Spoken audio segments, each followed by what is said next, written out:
एव महाभावो शृणु मे ब्रह्मोच यत्ते हम प्रियमानाय वक्ष्यामि हितकामया।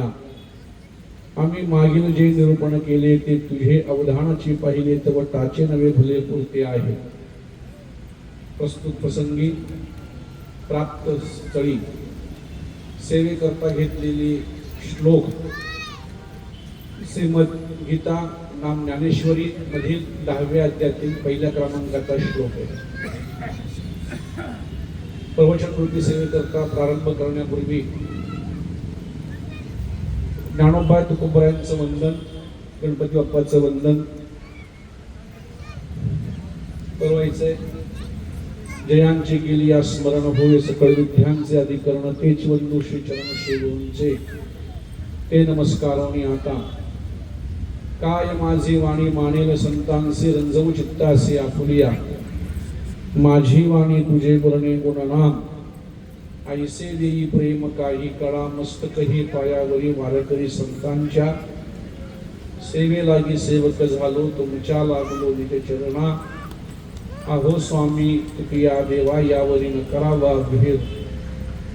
श्री भगवान वाच भूयेव महाभावो शृणु प्रमुच यत्ते हम प्रियमाणाय वक्ष्यामि हितकामया।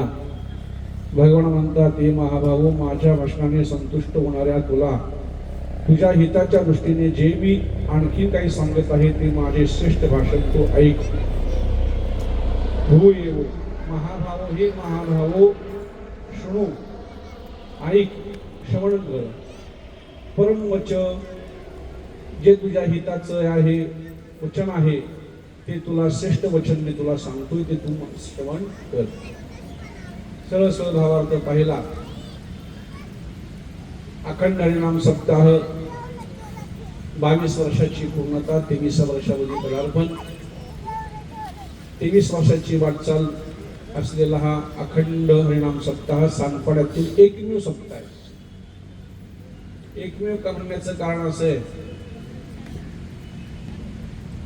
नवी मुंबईमध्ये वाशी पासून पनवेल पर्यंत जिथे जिथे आपण पाहतो तिथे तिथे नगर असल्यामुळे सेक्टर वाईज सत्ते पण आपल्या सांगपाड्याचं भूषण असं आहे की सेक्टर वाईज नाही पूर्ण सांगपाडा वासियांचा सप्ताह आहे। सर्वांचे कार्यकर्ते प्रत्येक जो तो आपापल्या प्रेमे श्रमदान अन्नदान ज्ञानदान द्रव्यदान जो तो आपापल्या पद्धतीने करत असतो। माझं एक स्वतःचं मत आहे कोणी येऊ अगर न येऊ कोणाच्या यांनी कार्य राहत नसतं। सूर्याला झाकण्याचा प्रयत्न कधी कधी कोणी करू नये। सूर्याला झाकायचं म्हणजे आपला मूर्खपणा आहे। भगवंताचं कार्य भगवंत करून घेत असतो कुणाच्या ना कुणाच्या तरी निमित्ताने भगवंत करून घेत असतो। मग आपण काय करायचं त्याला साक्षी व्हायचं।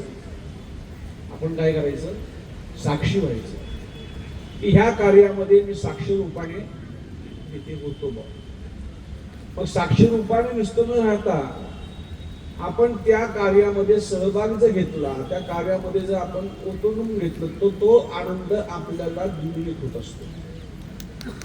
मी एवढं कशा करता बोलतोय की आपण जे कार्य करत आहात आपण भगवंताचं कार्य करत आहोत कोणाच्या घरचं कार्य नाही। हे पहिलं आपण सर्वांनीच माझ्या सकट सर्वांनी आपण ध्यानात घेऊन हे कार्य करत आहात म्हणून हा सांगपाड्याचा सप्ताह आहे म्हणून सेक्टरचा सप्ताह नाही। खूप खूप खूप सत्य पाहिलेत माझ्या वयाच्या मनाने खूप सत्य पाहिलेत खूप सत्य केले सुद्धा परंतु एवढं भव्य दिव्य स्वरूप हे प्राप्त होणं सोपं नाही। यांचं मूळ काहीतरी फार मोठं तपश्चर्या असावे असणारच। असा आपल्या अखंड हरिनाम सप्ताहातला हा तिसरा दिवस तिसऱ्या दिवसाची सेवा माझी परमस्नेही आदरणीय गुरुबंधू ज्ञानराज महाराज म्हात्रे यांची होती। परंतु त्यांना काहीतरी अडचण निर्माण झाली। नारायण शेट्टी मला सांगितलं होतं 6 दिवस तुम्हीच प्रवचन करा. हे मला 6 दिवस मी प्रवचन करण्यापेक्षा स्थानिक लोकांना तुम्ही प्रवचन का देत नाही, जेणेकरून आपली माणसं तयार होतील. तुम्ही कधी करणार? मी म्हणलं गाळलेला जागा भरा, जिथं कोणी येत नाही तिथं तुम्ही कधीही सांगा, मी तयारच आहे. मला काही पाठांतर करायचं नाही, काय नाही. मी जसं आहे तसं मी बसणार नाही. म्हणजे आज मात्र येत नाहीत, बसतो म्हणतो. प्रवचन रूपी सेवेकरता निवडलेला श्लोक आहे 10व्या अध्यायातील भगवंताच्या मुखातील श्लोक आहे. भूएव महाभाव शृणुतरमचः यत्तेहं प्रियमाणाय वक्ष्यामि इति कामया. भगवान अर्जुनाला उपदेश करत असताना अनेक प्रकारचा उपदेश करतायत. गीता का निर्माण झाली? गीतेला सांगण्याचं मूळ कारण काय असेल तर तुम्हा आम्हा सर्वसामान्य जनतेला भगवत प्राप्ती करण्याकरिता किंवा धर्मपथावरती चालण्याकरिता एक सोपं साधन मिळावं म्हणून गीता जन्माला. गीतेवरती अनेक भाष्य आहेत. शंकराचार्यांचं भाष्य आहे, अलीकडे लोकमान्य टिळकांचं सुद्धा भाष्य आहे, गीता नावाचा ग्रंथ आहे, विनोबा भावांचा ग्रंथ आहे. अनेक सदपुरुषांचे मी गीतेवरती टीका केलेली आहे. परंतु ज्ञानोबरांची ज्ञानेश्वरी जर घेतली, ही ज्ञानोबरांची ज्ञानेश्वरी ही परिपूर्ण टीका आहे. का? गीता अलंकार नामज्ञानेश्वरी, ब्रह्मसाम्राज्य दीपिका, वर्णिले गीतेची टीका, विठोबाचा प्राण सखा ज्ञानोबा.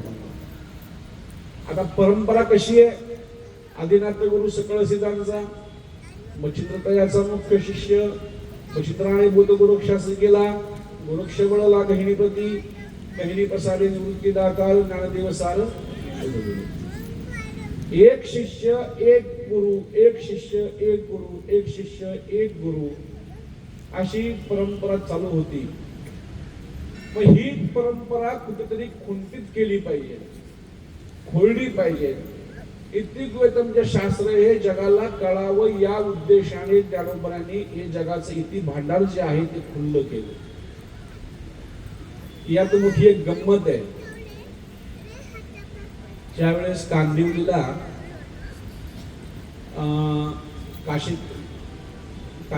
काशी एक महात्मा होते, काशी विश्वेश्वरानंद म्हणून. आमचा मठ आहे आनंद आश्रम म्हणून. त्या आनंदीतून निघाल्यानंतर काही थोडंसं शिकण्याकरता तिथे गेलो. लग्नाच्या अगोदरची गोष्ट आहे. तिथे आमचे सुखदेव महाराज पवार, आता विद्यमान गडाचे पठी विवेकानंद शास्त्री कोलटकर, नामदेव शास्त्री वगैरे अशी माणसं तिथं होती शिकण्याकरता. म्हणजे परमेश्वर महाराज. त्यावेळेस असाच विषय निघाला. न्यायाच्या दृष्टिकोनातून, निवेदाच्या दृष्टिकोनातून न्यायाचं बोलणं हे कोरडं बोलणं आहे. माझ्या वक्तव्याला थोडस हे होईल. न्यायाचं बोलणं हे थोडस कोरडं आहे, त्याला वलयांकित नाहीये. वेदाचं बोलणं हे वलयांकित बोलणं आहे. न्यायाच्या बोलण्यामध्ये थोडीशी अशी तफावत आली. ज्ञानोबरायांच्या परंपरेमध्ये एक शिष्य एक गुरु परंपरा होती. मग त्यावेळेस ज्ञानोबरांनी हे मुक्त कंठाने दार उघडं केलं. कशा करता केलं? जनसामान्यांना हे कळावं म्हणून केलं. पण ज्ञानोबरांनी करत असताना ज्ञानोबा हे कुणाचे अवतार आहेत? महाविष्णूचा अवतार, सखा माझा ज्ञानेश्वर.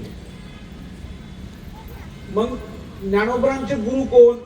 निवृत्तीनाथ महाराज. निवृत्तीनाथ महाराज कोणाचे अवतार आहेत?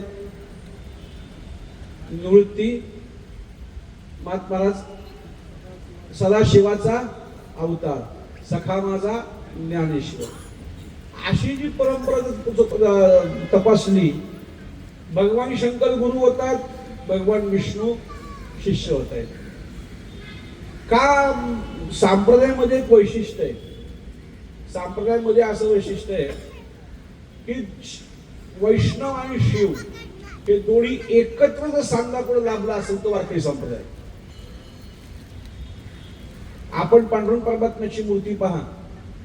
पांडुरंग परमात्म्याची मूर्ती पाहत असताना जे स्वरूप जर पाहिलं, भगवंताने आपल्या मस्तकावरती भगवान शिवाला धारण केलेलं आहे. किंवा कालचा अभंग बघा, येई गा तू माये बापा पंढरीच्या राया. आमच्या पंढरीमाने एक अभंग पूर्वी गायलेला आहे. भजन करी महादेव राम पूजी सदाशिव. भागवतामध्ये एक सुंदर प्रसंग आलेला आहे. ज्या वेळेस नारद मुनी प्रसन्न मुद्रेने भ्रमण करता करता कैलासमध्ये गेले. कैलास पर्वतामध्ये गेल्यानंतर त्यांनी पाहिलं भगवान शंकर ध्यानस्थ आहेत आणि ध्यानस्थ असताना ते निघत असताना सहज मोठ्या आनंदाने आणि प्रेमाने उल्हासाने नारायण नारायण जप करतायत. नारायण नारायण जप करत असताना भगवान शंकराची समाधी भंग पावली. महाराज उठले. नारद मुनी आज फारच प्रसन्न दिसतायत, काय कारण तुमचं?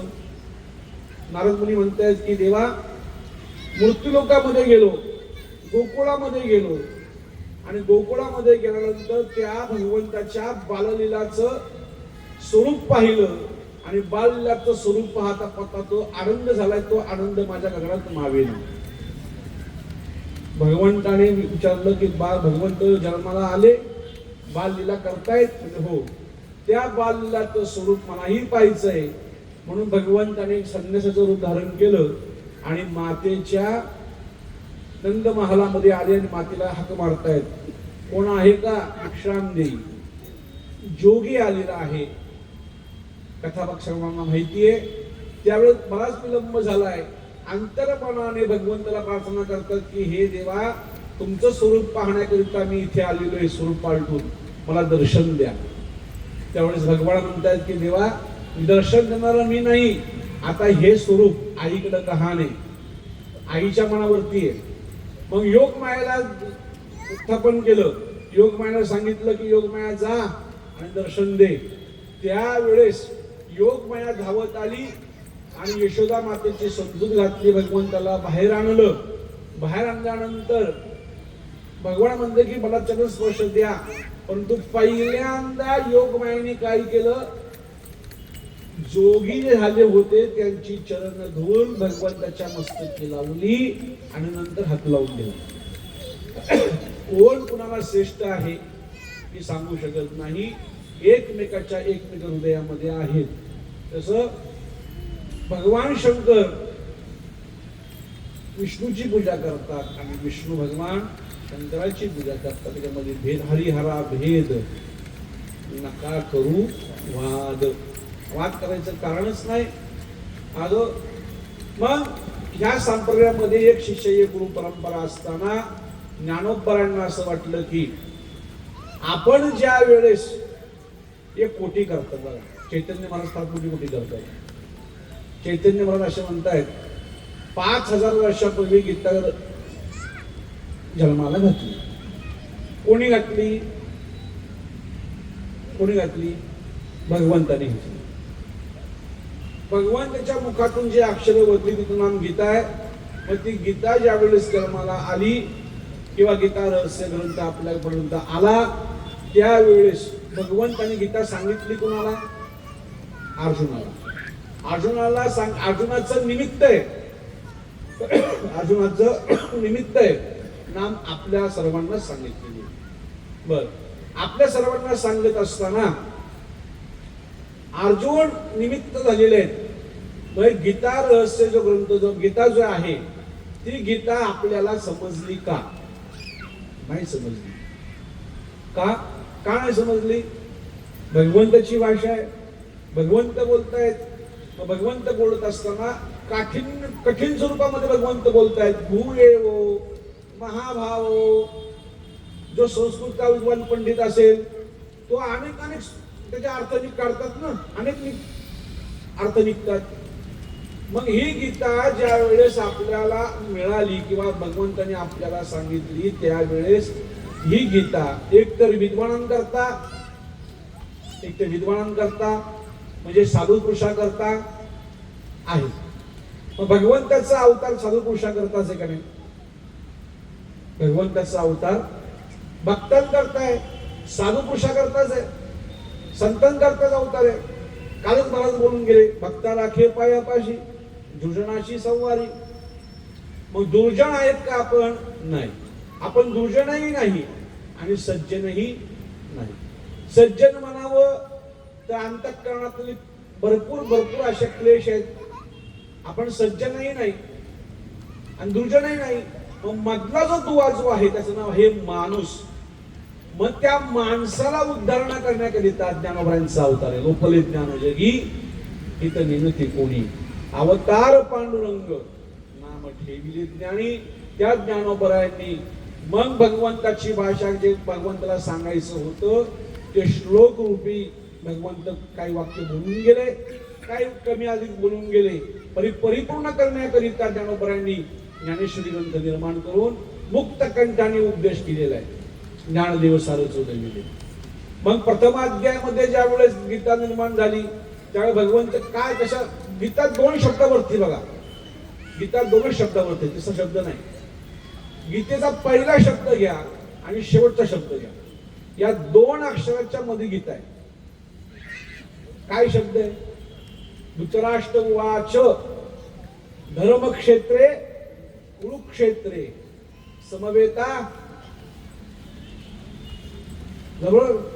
धर्म हा पहिला शब्द आहे ना, ध पहिला घ्या. बरं, शेवटचं काय? 18वा अध्याय. 18व्या अध्यायामध्ये संजय उवाच यत्र योगेश्वर कृष्ण यत्र पार्थो धनुधरा तत्र श्री विजय होतील ध्रुवा नितीर मतीर मम. शेवटचा म घ्या आणि पहिला ध घ्या. ध आणि म, धर म या 2 शब्दाच्या आतमध्ये गीता आहे. धर्माचं कारण करून गीतेचं निर्माण आहे. बरं, गीता सांगत असताना अर्जुनाचं निमित्त केलेलं आहे. ज्या वेळेस अर्जुन म्हणतोय की देवा युद्ध करण्याकरिता मी तत्पर झालोय तुमच्या सांगण्यावरून, परंतु युद्ध करत असताना माझ्या योग्यतेचे कोण कोण आहेत हे पाहण्याकरिता दोन्ही सैन्यांच्या मध्ये रथ उभा कर. दोन्ही सैन्यांच्या मध्ये रथ उभा कर. सेन योर भेड मध्ये देवा दोन्ही सैन्यांच्या मध्ये रथ उभा कर. भगवंताने काय केलं? इथे युक्ती केली. युक्ती अशी केली, दुर्योधन होते, 100 कौरव होते, कर्ण होते, अनेक शूर युद्धात होते. परंतु त्यांच्या पुढे रत्न उभा करता भीष्माचार्य, कृपाचार्य आणि द्रोणाचार्य यांच्या मध्येच रथ उभा केला. कारण का? यांना पाहिल्यानंतर अर्जुन मोहग्रस्त होईल हे भगवंताला माहित होतं. भगवंताला जर अर्जुन मोहग्रस्त झाला आणि समजा सुरुवातीला मोहग्रस्त झाला, आपण त्याचा मोह काढून टाकू. जर युद्ध चालू झालं आणि हा जर म्हणला मला युद्धच करायचं, मग करायचं काय? गावाला निघत असताना गाडीत बसलाय पण अर्धा प्रवास झाला म्हणून गाडीत गावीच जायचं नाही, मग काय करायचं? जमणार नाही असं. जे काय असेल ते सुरुवातीलाच. मग भगवंताने काय केलं? त्यांच्या पुढे रथ उभा नेऊन ठेवला. त्यावेळेस अर्जुनाला दरदरून घाम फुटला. देवा खरं सांग रे, खरं सांग. आणि काय युद्ध कशा करता युद्ध करायचं बरं? संपत्ती करता? दुसऱ्या अध्यायापर्यंत अर्जुन बोलतायत, भगवंत ऐकतायत. देवा कशा करता युद्ध करायचं बरं? संपत्ती करता? राज्य भोगण्याकरिता? कशा करता? मी जर युद्ध जर केलं तर नवसंहार मांडेल, रक्ताचा पूर वाहील, मांस असे चिघळ पडतील. कशा करता करायचं? पिंडदान देण्याकरिता माणूस शिल्लक राहणार नाही, वंशावळी शिल्लक राहणार नाही. लुप्तपिंड क्रिया एकही कोणीही जगणार नाही. देवा कशा करता युद्ध करायचं? भगवंत ऐकताय.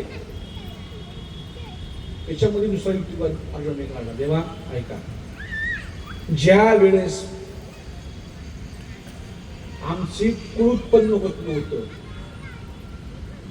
माझी आजी पणजी यांनी भीष्म प्रतिज्ञा ज्यावेळेस घेतली त्यावेळेस नैष्टिक ब्रह्मचारी राहील असा निर्णय घेतला.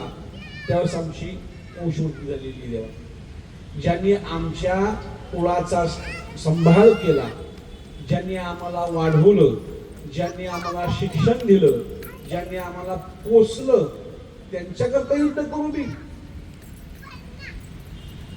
त्यांच्याकरता युद्ध करू? कशा करता युद्ध करायचं? देवा मला नाव आठवत नाही. पहिलं भीष्माचार्यांचे वडील कोण? शंतनू राजा. शंतनू राजांना ज्या वेळेस मत्स्यगंधा आवडली, त्या मत्स्यगंधांच्या वडिलांनी सांगितलं, तुमच्या पहिल्या पत्नीपासून झालेला मुलगा आहे तो राज्याचा वारीस होईल. माझ्या मुलीपासून झालेली संतती जी आहे ती वाऱ्यावर पडेल आणि म्हणून मी मुलगी देत नाही. बापाचं दुःख मुलांनी ऐकलं आणि प्रतिज्ञा घेतली. शंतनू राजाला सत्यजित आणि धर्मविजय अशी दोन मुलं झाली. त्याच्यानंतर तीही गेली. अंबिका अंबालिका या 3 सुना आणल्या काशी राजाच्या. बराच मोठा इतिहास आहे. संपूर्ण करत असताना माझ्या भीष्म पितामहांनी माझ्या वंशाची वृद्धी केली. त्याच्याकरता मी काय त्यांच्यासाठी युद्ध करू? भीष्माच्या युद्ध. ठीक आहे. हा प्रार्थ द्रोणाचा घडविला. हा पार्थ द्रोणाचा घडविला. द्रोणाचार्यांनी मला शिक्षण दिलं. देवा हा अर्जुन जो उभा आहे, हा अर्जुन उभा असताना मी युद्ध करावं हे तुला असं वाटत जा असेल, गुरुची विद्या गुरुलाच उलटावी हे चुकीचं आहे का नाही? अर्जुन म्हणतो मी काय भस्मासूर आहे? काय मी भस्मासूर म्हणे? मी काय भस्मासूर आहे? हा तिथे कृपादायी गुरु, मी भस्मासूर आहे का? नाही, भस्मासूर नाही. भस्मासूर माहिती आहे तुम्हाला? भस्मासूर आपण सहज म्हणतो का काय भस्म झालाय तुला? एखादा मनुष्य जास्त खात काय भस्म झालाय?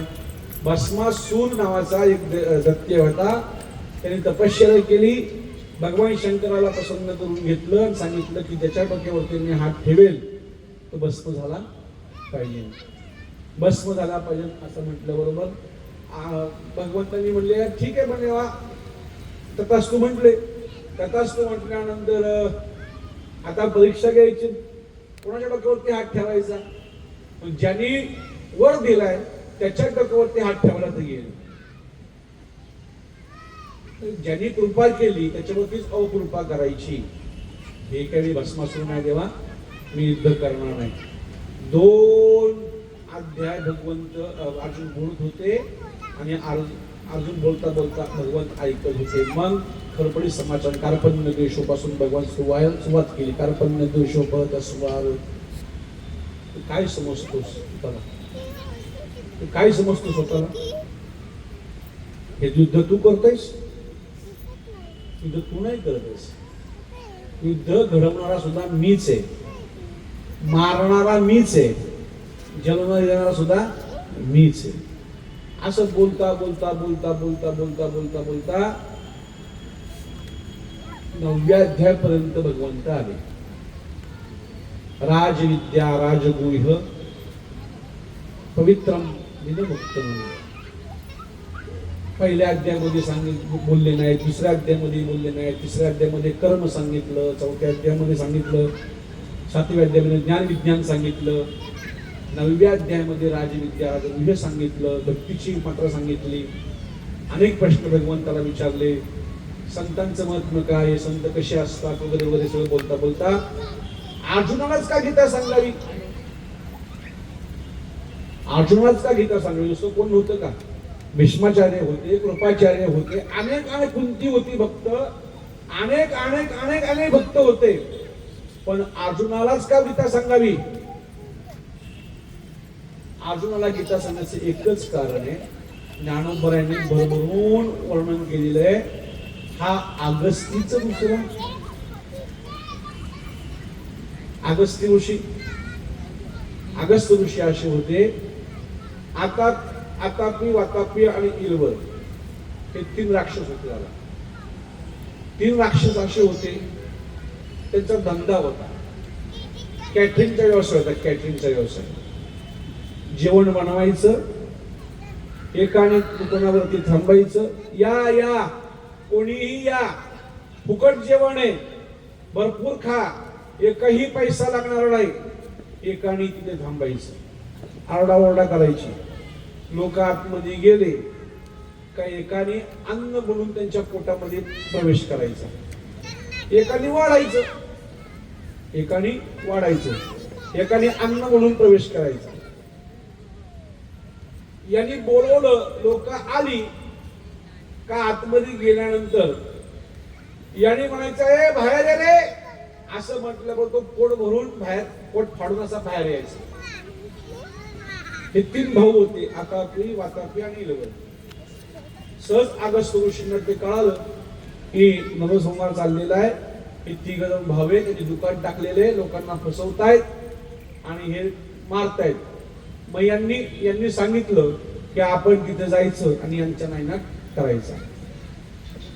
जो अन्न बनवून पोटात गेला होता, अगस्त मुनींच्या पोटावरती हात फिरवला तर तिथे भस्म करून टाकलं. जो वाढत होता त्याला हात लावला, भस्म केलं. पण जो बाहेर ओरडत होता ना, या या फुकट खा, भरपूर खा, त्यांनी हे दृश्य पाहिलं की आपले 2 नमुनेवारी गेले, आता आपलं काही खरं नाहीये.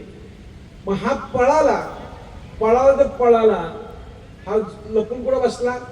समुद्रामध्ये जाऊन बसला. कुठे बसला? समुद्रामध्ये जाऊन बसला.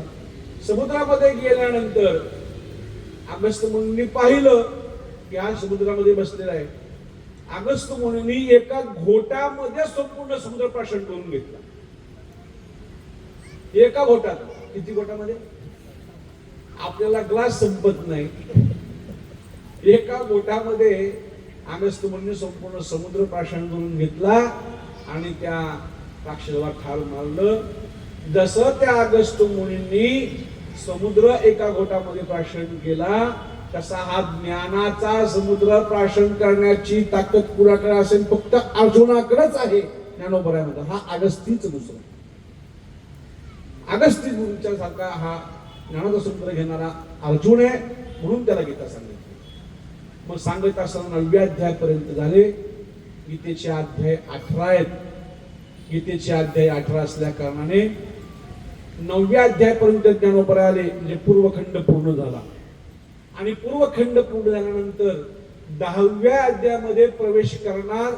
10व्या अध्यायामध्ये भगवंत आपली स्वतःची विभूती सांगत असताना जर ज्ञानोबराय म्हणतात की एखादं मडकं जरी असेल तर मडकं आपण काय करतो ते तपासून घेतो का नाही? या माता मावल्या, आता संक्रांत झाली बघा, संक्रांत झाली ना, त्या संक्रांतीमध्ये सुगडं आणतात. सुगडं आणतात ना, सुगडं आणतात. सुगडं, त्या सुगड्याला घेत असं त्याची किंमत काय असेल? 5-10 रुपये काय किंमत असेल. पण सुगड्याचं काय काम आहे? 1 तासाभराचं काम असं समजा, वंस देणं आणि वंस घेणं एवढंच काम आहे. बाकी काय काम आहे तुम्हाला? काहीच नाही. आता कराड सातारा भागामध्ये रथसप्तमीला त्याचा उपयोग होतो, पण इकडे होत नाही कुठं. त्या सुगड्याचं काय काम आहे? फक्त वंसा करणं एवढंच काम आहे. पण ते सुगडं सुद्धा त्या माथा मावल्यात तपासून घेतात. गळकलं नाही ना, फुटलेलं नाही ना, बरोबर का नाही? फुटलेलं नाही ना, तुटलेलं नाही ना, ते मडकं सुद्धा तपासून घेतात. एखादी गोष्ट तपासून घेतल्याशिवाय आपण घेत नाही. तसं भगवान म्हणतात की अर्जुना, आतापर्यंत तुला 9 अध्याय मी सांगितलेले. ज्ञान विज्ञान सांगितलंय, धर्म सांगितलाय, नीती सांगितली, सर्व सांगितलंय. मग आता मी तुला सांगणार आहे, हे तुझं लक्ष माझ्याकडे आहे का नाही हे पाहण्याकरिता तुला तपासतोय. भूएव महाभाव, हे महाभावो, हे महाभावो, माझ्या बोलण्याकडे लक्ष दे. भूएव महाभावो शृण्वन् वचः यत्तेऽहं प्रीयमाणाय वक्ष्यामि हितकामया. मी तुला जे सांगते तुझ्या हिताचं सांगतोय. हिताचं सांगणारे फार कमी लोक असतात. हिताचं सांगणारं फार कमी लोक असतात. हिताचं कोण कोण सांगतं? एक आपले आई वडील हिताचं सांगतात आणि सद्गुरू हिताचं सांगतात. संत महात्मे आपल्या हिताचं सांगतात, बाकी कोणी हिताचं सांगत नाही.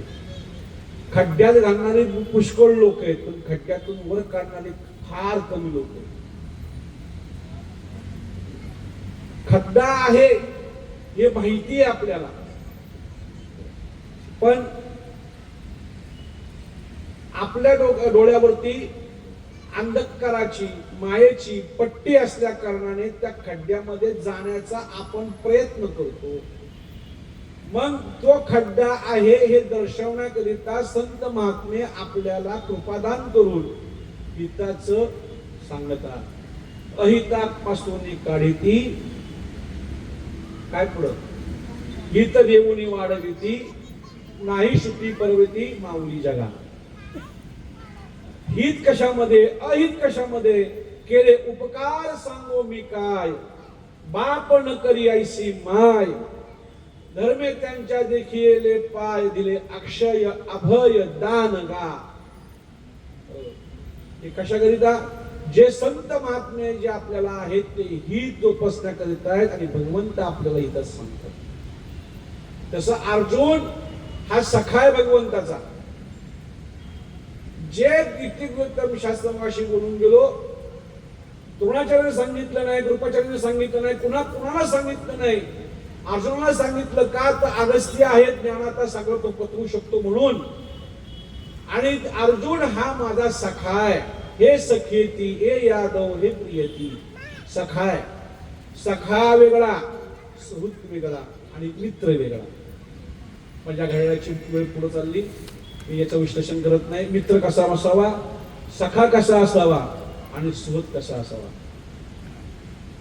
मित्र मित्र आणि सखा सखा आहे. एक छोटस उदाहरण सांगतो. माझ्या आपत्ती कालामध्ये मला 100 रुपये उसने पाहिजे. मी तुमच्याकडे समजा त्याला तुमच्याकडे मागितले. तुम्ही माझ्या आपत्ती कालामध्ये 100 रुपये दिले. दिल्यानंतर मला ती पात्रता नाही की मी तुमचे 100 रुपये परत करेन, अशी माझी पात्रता नाही. हे तुम्ही जाणलं, परंतु तुम्ही कधी बोलले नाहीत, कधी काही केलं नाही. तरी सुद्धा मी तुमच्या जवळ आल्यानंतर, अरे तुला काय लागेल तर मला सांग. माझ्या सुखदुःखामध्ये सदैव तत्पर असणारे कोण असतील, किंवा सुखदुःख ज्याला समजतंय, ज्याला आपल्याला कळतंय, आपल्या सुखदुःखामध्ये उभं राहतो, त्याला म्हणतात मित्र. आणि सखा म्हणजे काय? जी आपल्यावरती आपत्ती आलेली आहे, ती आपत्ती याला येऊच नये असं जो चिंतन करतो त्याला म्हणतात सखा. रामायणातला प्रसंग आठवा. रामायणामध्ये ज्या वेळेस लक्ष्मणाला शक्ती लागली,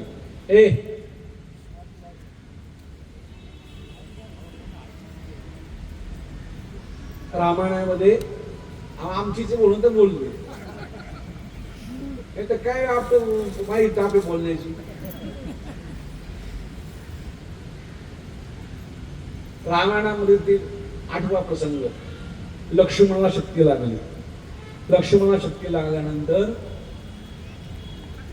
लक्ष्मणाला शक्ती ती बाण लागल्यानंतर बरेच प्रयत्न केले आणि लक्ष्मणाची शक्ती घालवल्यानंतर लक्ष्मण जसा उठला आणि बोलू लागला, कुठे असं बोलू लागला.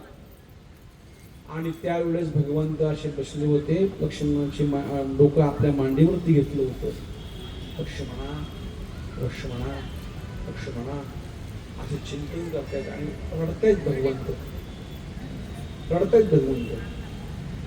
रडतायत बंधू प्रेमामुळे भगवंत रडतायत. त्यावेळेस लक्ष्मण जागा झाला, त्याला आनंद वाटला. भगवंताला विचारलं, भगवंत तुम्ही का रडत होता सांगा बरं मला. त्या भगवंताच्या वाक्य त्याला, तीर चोट जाणे लक्ष्मण, तीर चोट जाणे लक्ष्मण, रघुवीर जाणे पीडा. दृष्टांत समजा, बाण लागला लक्ष्मणाला, तीर चोट जाणे लक्ष्मण. लक्ष्मणाला बाण लागला, लक्ष्मणाला ती चोट लागली, पण त्याची असणारी जी काही पीडा जी आहे ती त्याला न होता रघुवीर जाणे पीडा. रघुवीराला पीडा झाली, याला म्हणतात सखा, याला म्हणतात सखा. त्या हृदयामध्ये काय चाललंय किंवा काय आहे हे जाणून घेणारा सखा. हे सखा, हे यादव कृष्ण सखाय, अजून सखाय. मग सख्याला जे न सांगे पितियासी, माता पितियासी. माता पित्यानं सुद्धा सांगितलं नाही, बळीभद्र भावाला सांगितलं नाही, पण अर्जुनाला सांगितलं. आणि कशा करता सांगितलं, तुझं हित त्याच्यामध्ये आहे म्हणून सांगितलं. हित कामया, तुझ्या हितात सांगतोय. भूयेवो महाभावो श्रम ब्रह्मचः यत्तेहं प्रियमाणाय वक्ष्यामि हित कामया. आम्ही मागील जे निरूपण केले ते तुझे अवधानाची पाहिले, तव टाचे नवी भले कृती आहे. एखादा म्हणजे काय म्हणताला बाचका आपण भरतो ना गावाकडं, तेव्हा इतर नाही भरतो आपण. कांद्याची गोड म्हणा काय भरतो, ती गोड भरत असताना आपण कशी भरतो, अशी ओतल्यानंतर हलवतो ना. जास्त कसे बसतील त्याच्यामध्ये, जास्त धान्य कसं बसल हे आपण पाहतो का नाही. टाचून टाचून टाचून टाचून भरतोय का, जास्त भरावं, जास्त त्यामध्ये राहावं म्हणून ते आपण टाचून भरतो का नाही. तद्वत मी तुला सारखं हे हलवतोय का, हलून हलून हलून काय मला आणखी सांगता येईल का. मग घटी थोडेसे उदक घाली जे ते नेन गळे तरी वरिता भरीजे. ऐसा परसोनी पाहिला असे तो परसविजे ऐसा होत असे. माठामध्ये थोडं थोडं जर पाणी घातलं, ते पाणी ज्या वेळेस फुटत म्हणजे फुटलेलं असेल तर पडून जाईल. घटीत थोडस उदक घालीजे. उदक घातल्यानंतर जोपर्यंत पाणी जात नाही याचा अर्थ तो उदक चांगला आहे. पाणी गेलं म्हणजे फुटलेला उदक छिद्र आहे, घेणार नाही आपण. तसं मी तुला थोडं थोडं थोडं थोडं ज्ञान पाजलेलं आहे, आता ते चेक करतोय. ज्ञानोपराय खूप सुंदर बोलतोय, अवचित यावरी सर्वस्व सांडीजे, मग चोख तरी तोची भंडारी कीजे. तैसा किरीटी तू आता माझी निज धाम की. एक ओळी सुंदर बघा. एका राजाच्या महालामध्ये निष्ठावंत काही सेवक होते. जुना दृष्टांत आहे, मृत्यूसिंग महाराजांचा दृष्टांत आहे का. दुसऱ्या राजाला त्या राजाच्या विषयी ईर्ष्या निर्माण होते की याच्या राज्यामध्ये अनेक प्रकारचे निष्ठावंत माणसं आहेत, ती निष्ठावंत माणसं माझ्याकडे आली पाहिजे. ज्या अर्थी ती माणसं माझ्याकडे आली का राज्य त्याचं संपलं जाईल, हा बंदिवासामध्ये जाईल आणि याचं राज्य मला मिळेल. याकरिता त्या राजाने काय केलं, त्याचा भंडारी जो होता म्हणजे दिवाणजी होता, त्या दिवाणजीला फोडण्याचा प्रयत्न केला. दिवाणजीला फोडण्याचा प्रयत्न करत असताना दिवाणजीला भेटायचंय पहिलं, निरोप पाठवले पण दिवाणजी काय भेटत नव्हता. मग एक दिवशी संध्याकाळच्या प्रहरी गुप्त रूपाने तो राजा स्वतः दिवाणजीला भेटण्याकरिता गेला. दिवाणजी कामामध्ये होते काहीतरी, कामामध्ये असल्या कारणाने लिहितायत, समयची वाट ठेवत आहेत. राजा आले, राजा बसले, नमस्कार केला. राजा साहेब जरा कामात नंतर बोलूया आपण. राजा म्हणतात माझं 5 मिनिटाचं काम आहे का होती? नाही थांबा, माझं महत्वाचा हिशोब चाललेला आहे, मी तुम्हाला नंतर बोलतो. दिवाणजीने आपलं काम चोख केलं 2-3 मिनिटांमध्ये आणि ते बाळ बांधून ठेवलं.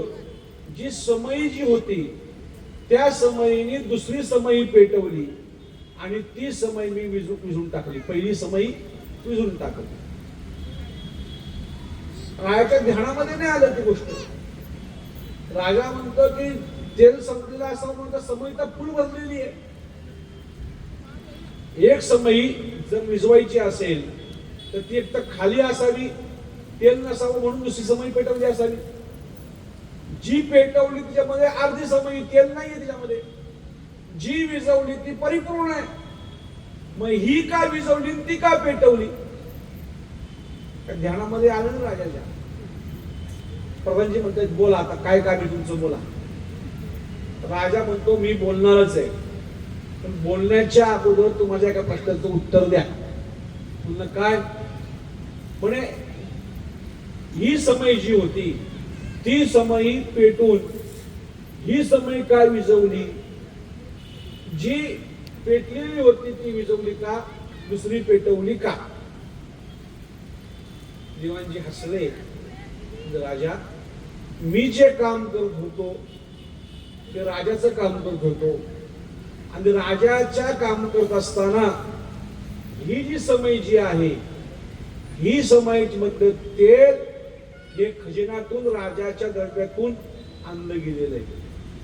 आणि आता मी आपण जे बोलतो आहोत ना हे खाजगी बोलत आहे. ह्या समयीमध्ये जे तेल आहे ते माझ्या पगारातून मिळालेल्या पैशातून आणलेलं हे तेल आहे. मग राजाचं काम करत असताना राजाचं तेल, माझं काम करत असताना माझ्या पैशाच्या तेलातून मी बोलतोय. राजा म्हणतोय माझं जे काम होतं ते इथंच संपलं.